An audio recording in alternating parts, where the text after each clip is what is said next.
Welcome to WhiskyCast, cask-strength conversation featuring news and interviews from the world of whiskey. I'm Mark Gillespie, and this is episode number 1031 for November 19th, 2023. Coming up in a few minutes. It's more than just your taste buds. It's more than just the aroma. It is your emotional state, your temperature, and everything. I spent the week in Fredericton, New Brunswick at the annual New Brunswick Spirits Festival. The spirited chef, Taylor Darnell, was in charge of pairing whiskeys and foods for 7 different meals during the festival, and I'll talk with her about the art of pairing whiskey with food on this week's WhiskyCast In-Depth. She'll also give us a recommendation for making that holiday turkey with a touch of whiskey, too. That's just ahead, along with the What I'm Tasting This Week department, our community segment, and much more. The news is next on this week's WhiskyCast. Greetings, everyone. It's Gabriel Cardarello with Jewers, and I have big news. Jewers is about to unveil the first chapter of a 4-part collector series dedicated to honoring the most famous whiskey-producing regions of Scotland. More on that in a bit. And now, a Thanksgiving message from Robin Redbreast. What am I thankful for?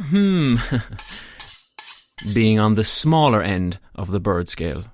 Happy Thanksgiving from Redbreast, proud sponsor of WhiskyCast. Let's begin with the week's news. It's brought to you by the Dalmore. There's a new world record for the most expensive bottle of whiskey, but it's still held by a Macallan 1926. This one of the 12 with labels designed by Italian artist Valerio Adami, went on the block Saturday at Sotheby's in London and sold for a record $2.71 million. That shattered the previous record set in 2019 for a 1926 Macallan Fine and Rare bottling at $1.9 million. The record price came after the bottle was reconditioned with a new capsule and cork and authenticated at the Macallan distillery. It's believed that only 10 of the original 12 Adami bottles still exist. One is believed to have been destroyed in the 2011 Japanese earthquakes, while one is known to have been opened and consumed. As with all Sotheby's auctions, the identity of the winning bidder was not disclosed. The Macallan was part of a 2-day whiskey auction at Sotheby's. Friday's highlight was the auction of a Japanese whiskey collection made up largely of bottles from the legendary Kurosawa distillery. The high bid was for a 52-year-old Kurosawa distilled in 1960 that went for $372,600. The complete collection, marking the 100th year of Japanese whiskey, went for $2.2 million. In other news, there is still no word from the Treasury Department's Tax and Trade Bureau on an official definition for American single malt whiskies. A ruling has been in the works for more than 2 years now, and the delay is leaving whiskey makers like Virginia Distillery Company's Amanda Beckwith frustrated. It's a little bit heartbreaking. We've been waiting for so long, fighting this fight together as a unified front from the American Single Malt Whiskey Commission, so I think our hopes are up. We've been keeping the hope there, and the fans of American Single Malt are right behind us, so that feels great. What would it mean for the industry and the consumers to have a locked-down definition? It would be huge. It would be a gift to the consumer. It would protect the distilleries and the people who are fans of the whiskey, but even more, it's history in the making. There hasn't been a new recognized category of American whiskey since 1969, really. So this is a long time coming. Amanda Beckwith was in Fredericton as part of a trade mission sponsored by the U.S. Agriculture Department, which is trying to help smaller whiskey makers increase their export sales. Cody Turner of Kentucky's Casey Jones Distillery was also part of the festival's American Whiskey Dinner on Saturday night. What's a small distiller like you doing in a place like this? Well, like many other small distilleries, we're looking for opportunity to take our product to people, and we have such an opportunity right now. The ANBL actually reached out to the KDA and invited some of the Kentucky craft distilleries to come up and be a part of this event. We're fortunate to be invited, and that's why we're here. How big a market could this become for you? I really have no idea, but I can tell you the reception has been incredible, and we've met a lot of great people, and looking forward to seeing what the future holds. You guys have been busy at the distillery, haven't you? I am sure that you can see it in my eyes, but yeah, we absolutely have been. I make this joke that it's about 5 hours of paperwork for every bottle, but we just wrapped up a $2 million investment. I think March of this year we started with a new 1,000-gallon still from Specific Mechanical in British Columbia, cooker, fermenters, brand new rick house, and making some incredible product on site now. And yeah, we've been very, very busy with that. Kentucky's Peerless Distilling and Tennessee's Uncle Nearest also took part in the trade mission and whiskey dinner. Turning now to new whiskeys, Ardbeg unveiled 2 new bottlings with a singular focus this week. The Roller Coaster series highlights the distillery's dark times and revival during the 1980s, according to Ardbeg's Bry Simpson. I think Ardbeg, is safe to say, has had one of the most turbulent histories in the whole of Scotch whisky, perhaps the whole of the whisky world. And even though the distillery was doing extremely well in the 1960s, into the 1970s, things kind of turned a bit on its head. New owners took over in the late 70s. Unfortunately, in 1981, the distillery closed down, and it looked as if it was never going to be reopened. So in 1981, it looked as if that was it for Ardbeg. There was a new owners that opened up, and thankfully in 1989, the new owners decided to get Ardbeg back up and running again. And this whiskey, the Roller Coaster, as someone said, it's not just a part of history, it is history. And in terms of the whiskies that are made, one is from 1981, only a few weeks before the distillery closed down, and the ones from 1989 are from when the distillery reopened after a few weeks. The whiskies themselves, the one from 1981, a completely different style of Ardbeg to a lot of people are used to. There's something you may hear of called Dalton Ardbeg.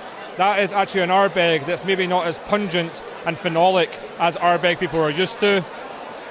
There's some of that in there, and also this is back when Ardbeg still had the floor maltings at the distillery. And then 1989, the more modern style of Ardbeg perhaps, where the maltings, the malted barley was actually sourced from Port Ellen, and that's where we get the majority of our barley from now. So not only is it 2 different parts of Ardbeg's history, 2 remarkably different flavour profiles from Ardbeg. Only 143 sets of the Roller Coaster will be available through Moet Hennessy's private client channel, and this is not the first time an Ardbeg has been named Roller Coaster. It was also used for the 2010 Fay Gilles bottling. Canadian Club is out with the debut release in a series that replaces the Chronicles series of the past 5 years. The Invitation series launches with a new 15-year-old edition, and CC's Tish Harkis has her name on the bottle. Back in 1992, our previous master blender launched a Canadian Club sherry cask, different mash bill, and so, but beautiful, finished in Colorado barrels. And then it kind of disappeared because we sold the Harvey's Bristol Cream Company, and we couldn't get Oloroso sherry casks anymore. So anyways, that kind of went away for a while, and it was my favorite whiskey ever, and so for the last few years, probably drove the senior people here at Beam Suntory, Canada, crazy, asking if we could re-release something like that, but I wanted it a little bit more prestigious.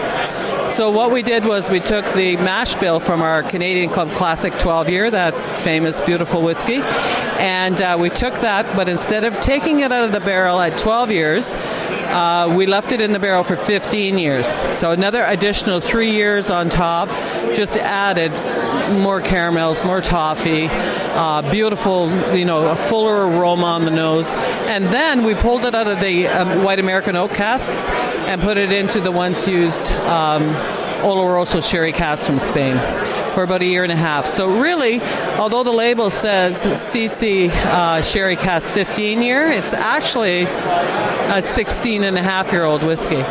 It's incredible. It's beautiful. I'm getting a lot of great responses from people. It's just it's something that you taste and then you want to come back for a little bit more because it's very comforting.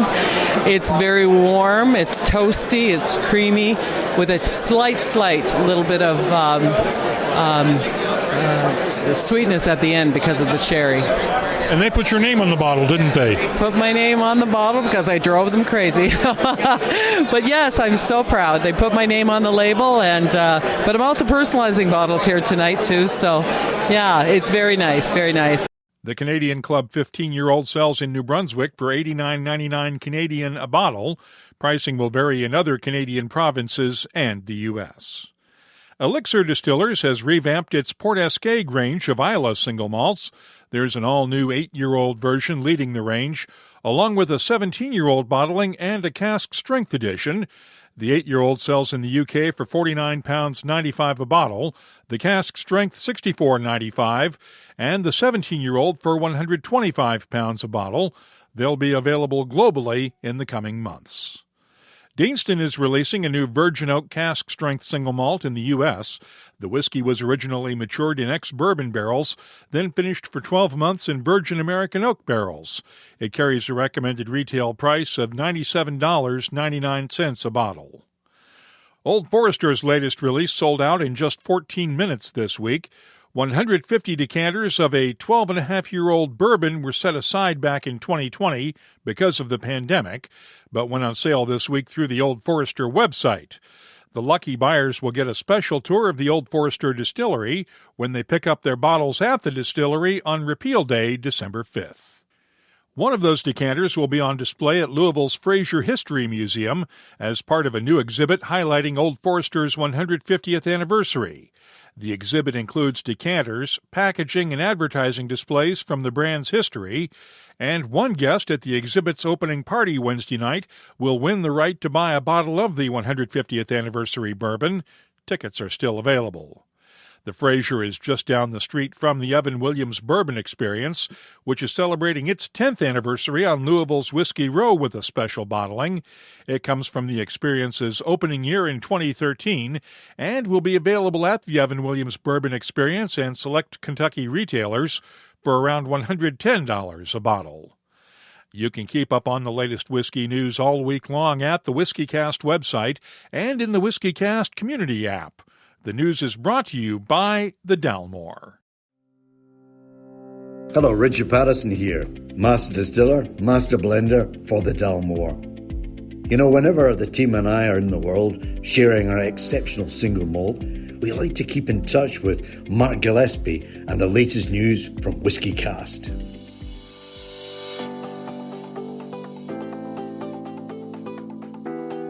Time now to open up the calendar and check on upcoming whiskey events around the world. Uncle Nearest Distillery in Shelbyville, Tennessee has its annual Christmas tree lighting ceremony and party this Friday night, complete with live music and bottle signings.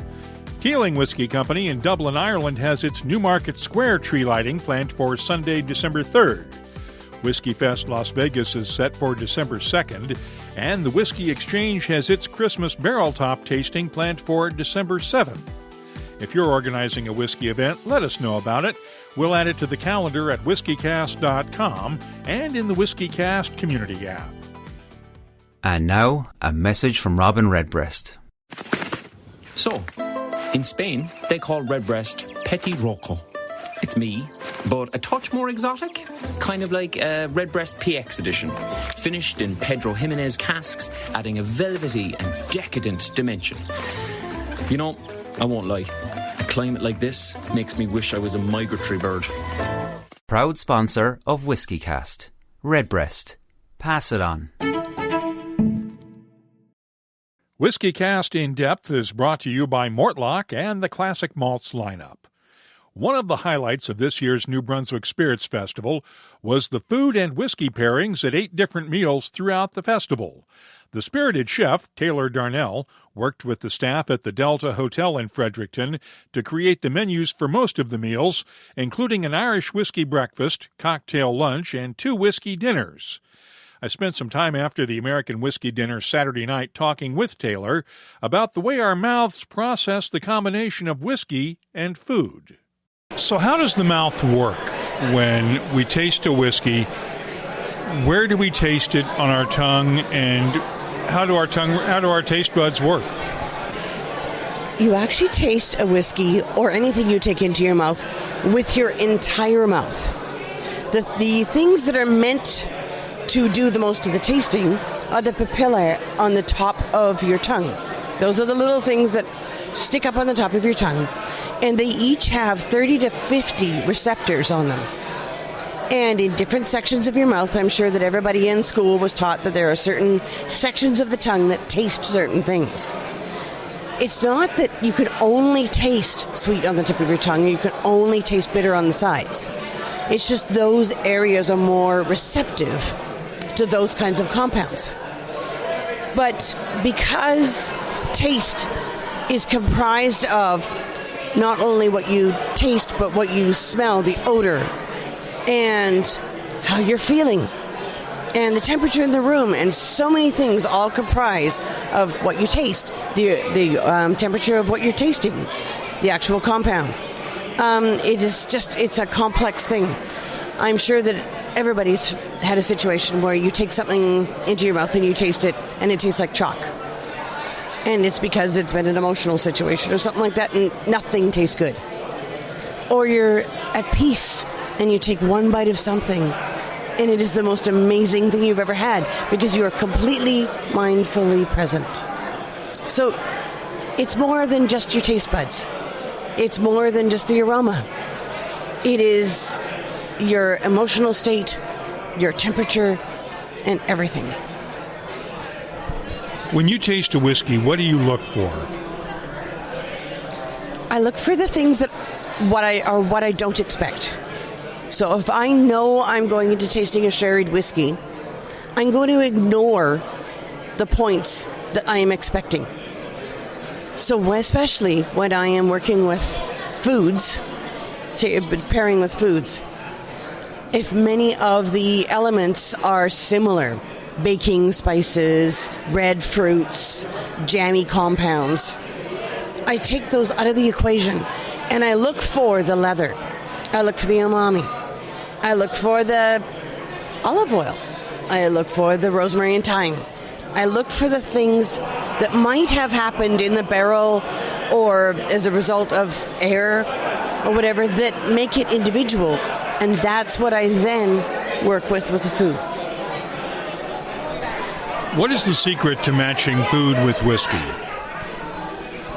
I don't know that there's any specific secret, but I think you can match it or you can contrast it. So I was just talking about a moment ago, when you've got, for example, in this festival, we had a Dalmore dinner. The scope of Dalmore whiskey has a really solid core set of tastes, really of flavors. So what you're trying to do then is work with those exceptions, work with the unique identifiers. And you can either take a food and magnify it with something that tastes like it, or magnify it and make it pop with something that tastes completely opposite to it. And that is the joy of it. It's like, especially when you can catch people by surprise and you make something that doesn't taste anything like they would think would go with it, and then they realize the sweet is sweeter, the jamminess is jammier, the spices are spicier, the heat or the tannins or the whatever in the whiskey are enhanced by the fact that it's something that is opposite from what they expected. Now, you're a trained chef with a trained palate. How can the average person like us develop our palate more like a chef? Well, I didn't start out being a trained chef with a trained palate. I mean, I think there are things that we all decide that we are going to be more mindfully aware of. When I'm teaching flavor, I do take out a little graphic of the tongue and, where you can just taste things better. But I think just being uber aware of not only what you're tasting, but where you're tasting it. So I have people come to me and say, we're doing a blind tasting, and it's like, I know that flavor, but I can't sort out what it is. Like, I know that flavor. So my first question to them is, where do you feel it? Where are you tasting it? Where do you feel it in your mouth? And the easy one is, if it's straight down the middle to the tip of the tongue, okay, you're feeling it where it's sweet. You may not specifically taste something sweet, but the physical sensation is where the sweet area is on the tongue. Okay, start there. So, is it bubblegum? Is it cotton candy? Is it jam? Is it, whatever? And you can then, if it's along the sides, it's bitter. It may not actually taste bitter, but okay, let's start getting it. Are we talking some tannins, or it just, when you actually can identify where you're feeling it or where you're smelling it, then you can start to figure out where that compound is. Because so many people expect the flavors to just jump out of the glass at them with little signs on them going, I'm tannins, I'm sweet, I'm spicy. It's not going to happen that way. Sometimes you have to just sort out where you're feeling it and identifying it, and then go from there. Let's go through the basic tastes. Salt, sweet, sour, and salty, bitter, and then umami. Yes. Umami is the most misunderstood, I think, of all these. Explain it. I think that we are graced from Asian culture from now starting to understand umami a bit. Umami, to me, in a whiskey perspective, is your tobacco and your leather and your mushroomy fungi, funky, when the Rocio from the sherry barrels, that kind of like the musty, funky, that becomes part of umami. Umami, to me, is not only a flavor, but it actually forms part of the mouthfeel, the weight of something, because umami has greater weight than sweet. And so it's that kind of indefinable, sometimes not always pleasant, but something that makes something bigger than it is. During your tasting class the other night, you told us that there's a difference between spicy and hot. Please explain, because there are a lot of whiskeys that are hot that people think are spicy.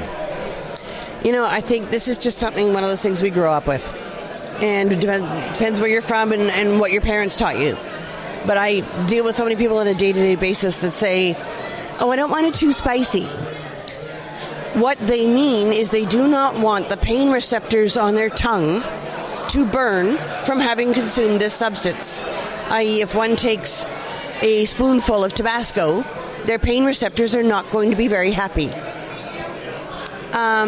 To me, spicy means literally that, with spices. So chili means cold, with chill. Spicy means with spices, flavorful, full of spices and flavor. So Chef Taylor rant is always, if you don't want something to be flavorful, then tell me not to make it spicy. And there are people in the world that I have learned prefer only salt and pepper in their food. So be it. Not even pepper sometimes. But anything that contains spices and herbs, or for example, when you've got a barrel that brings out the clove and the cinnamon and that kind of thing. Yes, or a rye that is spicy by its very nature, then that is spicy. Hot would be a young whiskey.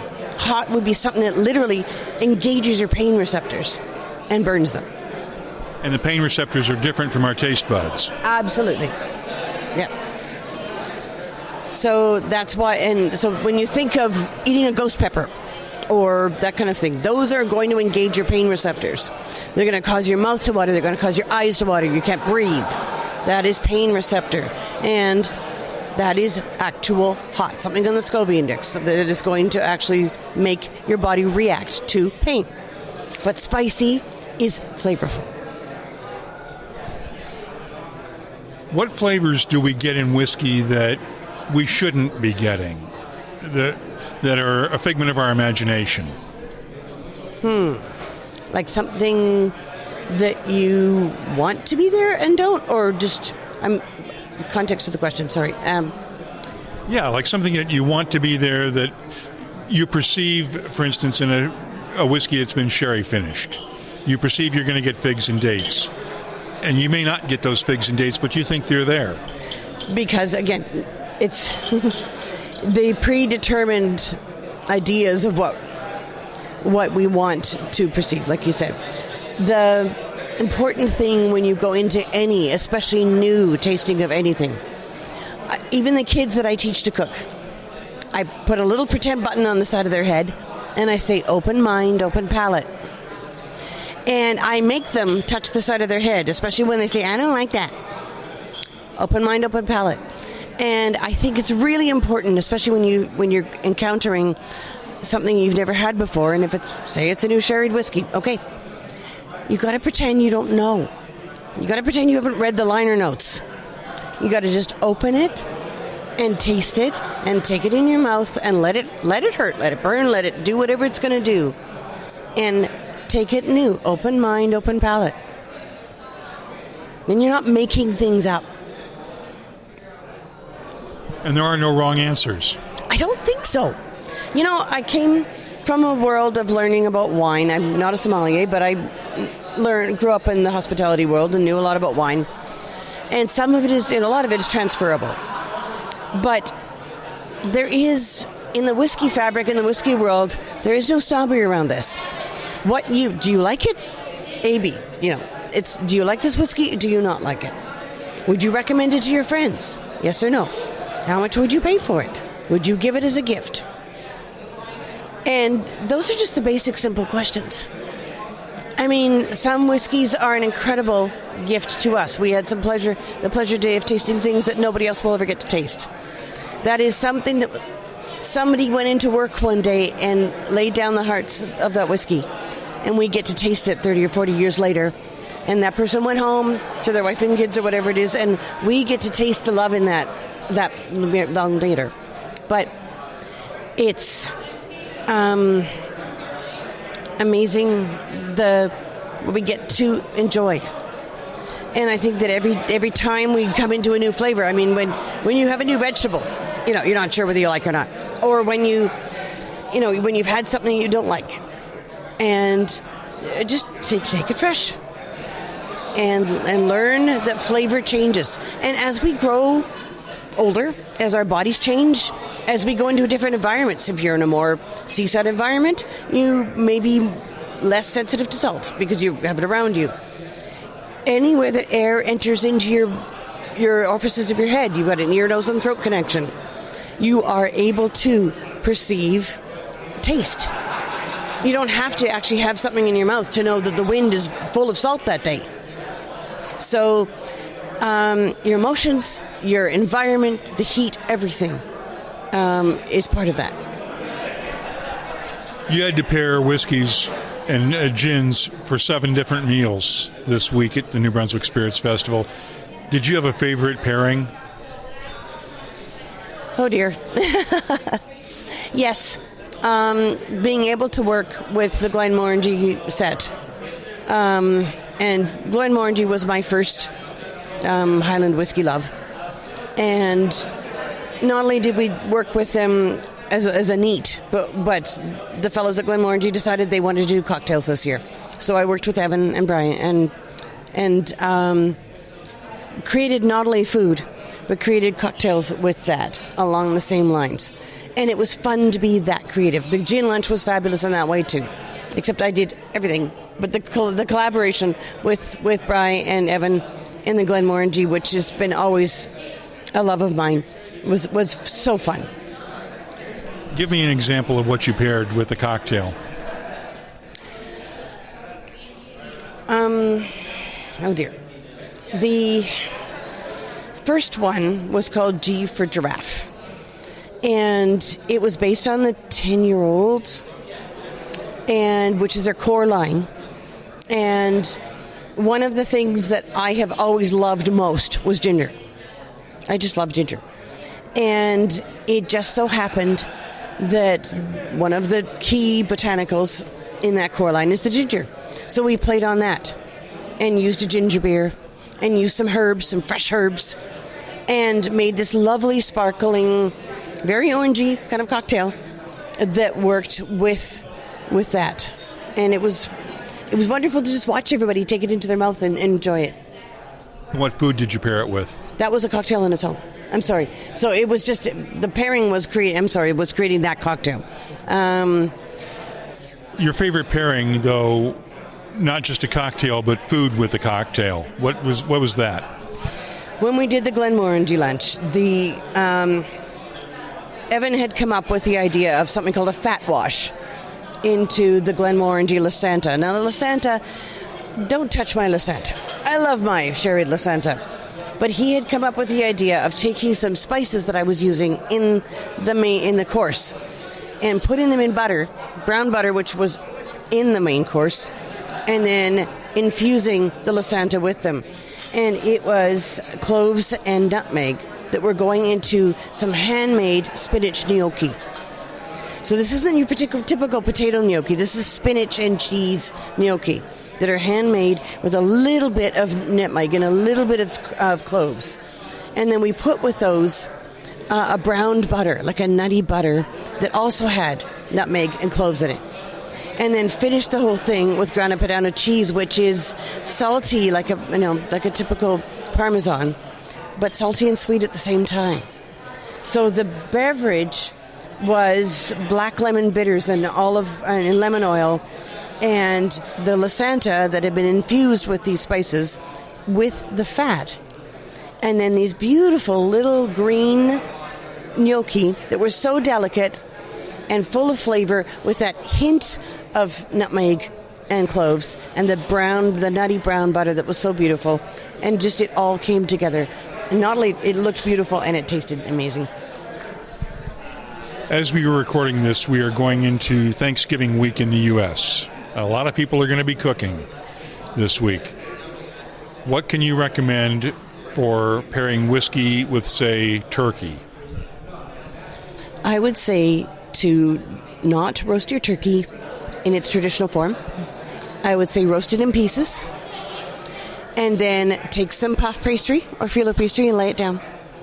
Put some mustard on top of that, not the yellow stuff, the Dijon. Put your pieces of roasted turkey in it. Make your stuffing and sprinkle your favorite whiskey all over your stuffing. Then put some Gouda or some lovely melty cheese, and then wrap the whole package up. And make sure it's all buttery, and then you slice, once you've baked it, you slice down through and get your stuffing that is infused with your whiskey and your turkey in with it. And then make sure you also put some of that same whiskey after you've taken your cranberry sauce that you've made, or your favorite sauce that you put your turkey with, after you've taken it off the stove. Put some of that same whiskey in that sauce and just fold it in. And then the flavors will pick up on each other. And especially if you put things like savory and sage and that type of thing in your stuffing. It's amazing that how the sweeter spices, the sweeter baking spices in your whiskey will pick that up. Thanks for the tip. Thanks to Chef Taylor Darnell for spending some time with us this week. And you'll find a link to her website in the show notes for this episode at whiskycast.com. That's WhiskyCast In-Depth, brought to you by Mortlock, whiskey's best-kept secret. Hidden away for decades in some of the world's most famous Scotch whiskies, comes a single malt inspired by an original for a fortunate few. Discover the entire Mortlock lineup at malts.com. The What I'm Tasting This Week department is brought to you by Sagamore Spirit.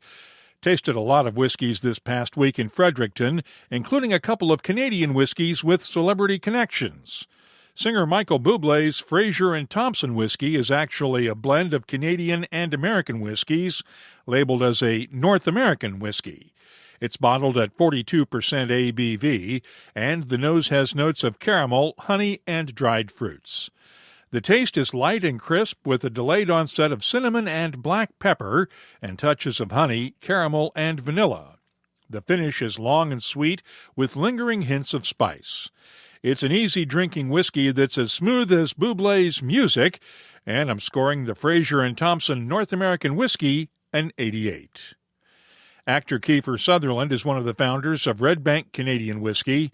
The debut release is bottled at 40% ABV, and the nose has touches of caramel, toffee, and brown sugar.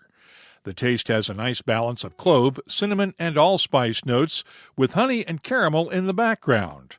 And the finish is long with lingering spices. I'm scoring the Red Bank Canadian Whiskey a 90. I'll have more tasting notes in just a minute, but first, our tasting notes are brought to you this week by Sagamore Spirit, a 200-time award-winning Maryland-style rye whiskey. With a determined focus to create the best rye whiskey imaginable, Sagamore's team of distillers crafts each spirit with a nod to both tradition and innovation. Find their signature Double Oak, Cask Strength, or Reserve series of ryes at a retailer near you. Visit sagamorespirit.com and please drink responsibly. Now, Dr. Don Livermore of Canada's Hiram Walker Distillery is a celebrity among Canadian whiskey lovers.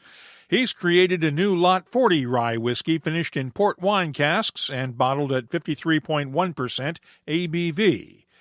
The nose on this one is jammy with rich fruits, brown sugar, honey, and molasses. And the taste has notes of Christmas cake, red grapes, and subtle spicy touches of cardamom, clove, and allspice. The finish, long with dried fruits and lingering spices. I'm scoring the Lot 40 port casks finish a 93. And finally, let's look at the Canadian Club 15-year-old we heard about during the news. It's bottled at 44.5% ABV. The nose has touches of caramel, toffee, honey, barley sugar, and a brown sugar sweetness. The taste is sweet and creamy with subtle spices, toffee, and barley sugar. The finish, long and smooth with a lingering touch of rye spice.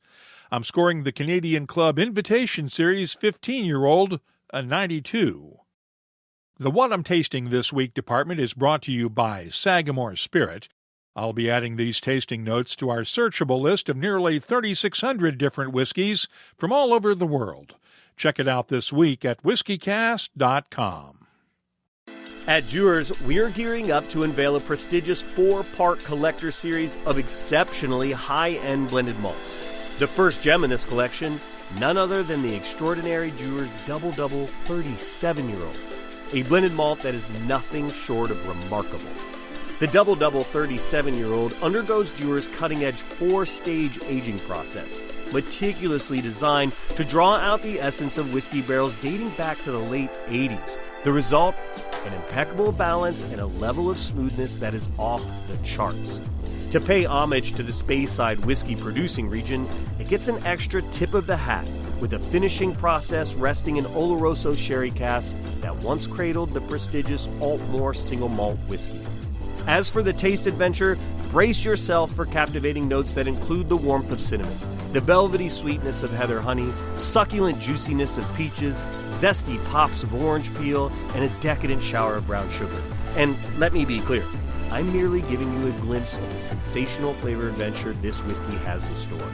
This exceptional whiskey, though, is a rare find, so stay vigilant and find it at a store near you. Let's see what people are talking about this week. Our community segment is brought to you by Waterford Whisky. More whiskey companies are getting rid of cardboard cartons and metal tubes for their whiskeys in a bid to cut down on excess packaging and waste. But is that a good thing? I asked some of the folks attending the New Brunswick Spirits Festival for their opinions. I think it's a great idea. I think that the boxes are overrated. I think it's what the quality is in the bottle, and that's what you need. That's what people want. People want the quality whiskey, and they want it without the packaging. It's an excellent move. I actually go to the shelves and I look at the waste of cardboard and metals and the like. I want to see a bottle that I can recognize that is on the shelf that doesn't need a lot of marketing to support it. That I understand what whiskey is about. I have a number of bottles, and they take up so much space. It's really not something that I need to have on my local market. I'm kind of on both sides. For the majority of my personal collection, I actually get rid of a lot of the packaging, but it's primarily because I need space in my cabinet. But I do hold on to some that I either have like a personal connection to or something I've deemed sentimental or a reason I want to like hang on to that more kind of fancy packaging. So I see both sides of the coin. But I think if it impacts the overall cost of the whiskey, it may not be my favorite thing. Oh, that's such a good question. Well, you have to know that I work in communications, so marketing is close to my field of work. I do like those cans and bottles. If the distillery stops producing those boxes, it's okay. What I don't really like in Quebec at the SAQ, they keep the boxes, they throw them away, and they only give you the bottle. I'm not a big fan of that way of doing things, but I've got nothing against distilleries going more simple on packaging. What's important is what is inside the bottle. Thanks to Mark Smith, Tom Fredericks, Dave Andrews, and Kim Tardif for sharing their opinions with us. My personal take, 99% of the packaging whiskey comes in is a waste, in my opinion. I'd rather whiskey companies focus on what's inside the bottle rather than waste their time coming up with shiny packages. If you have an opinion on this, share it with us in the WhiskyCast community app or on social media. You'll find us on Instagram, X, Threads, and Facebook at WhiskyCast. The email address is comments@whiskycast.com. Our community segment is brought to you by Waterford Whisky, on the web at waterfordwhisky.com. That's the sound of our whiskey growing on Dunbell Farm, County Kilkenny. We know where every grain comes from. Only Irish barley, one farm, one terroir at a time. Waterford Whisky, the most naturally flavoursome single malt. Let's close out the show now with Behind the Label, our look at the history, science, and people who make whiskey unique. This week, let's talk about age statements for a minute. In every case where an age statement is used, it, and usually by law, refers to the age of the youngest whiskey in a bottle.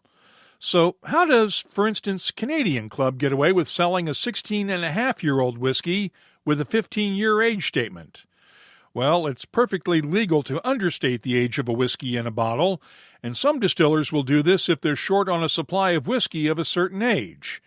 Years ago, Brookladdy's 12-year-old single malt was actually 14 years old because of a shortage of 12-year-old whiskey at the distillery.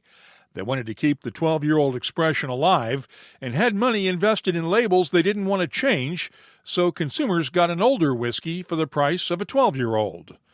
Now, where you get into trouble is overstating the age of a whiskey by claiming it's older than it actually is. And thankfully, I can't recall a single case of that happening in the 18 years I've been doing WhiskyCast. The U.S. has a slightly different take on age statements. By law, they still refer to the youngest whiskey in the bottle, but age statements are required on any American-made whiskey under 4 years old as a consumer protection standard.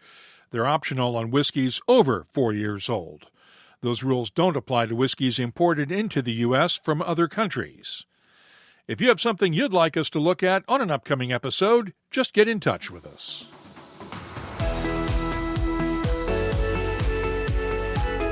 That's all for this week's episode of WhiskyCast. Production support for this week's show was provided by the New Brunswick Spirits Festival and the New Brunswick Office of Tourism, Heritage, and Culture. You'll find links for the stories in this episode in our show notes at whiskycast.com. That's also where you'll find the latest whiskey news, my tasting notes, the calendar of events, the whiskey photo of the week, and, of course, a complete archive of past episodes going all the way back to 2005. Get in touch with us on X, Threads, Instagram, and Facebook at WhiskyCast, or you can use the WhiskyCast community app. Download it today from the Apple or Google App Stores. Our email address is comments@whiskycast.com. And now, a message from Robin Redbreast. Small batch. How would you describe it? It's like an Irishman's understanding of baseball. Extremely limited. Proud sponsor of WhiskyCast. Redbreast. Pass it on.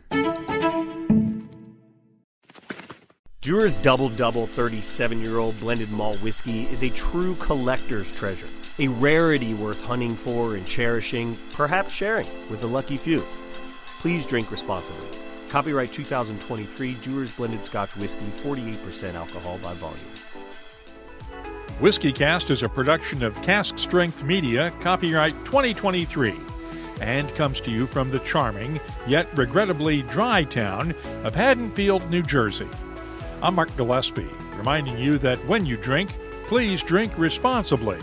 Thanks for listening, and have a happy Thanksgiving.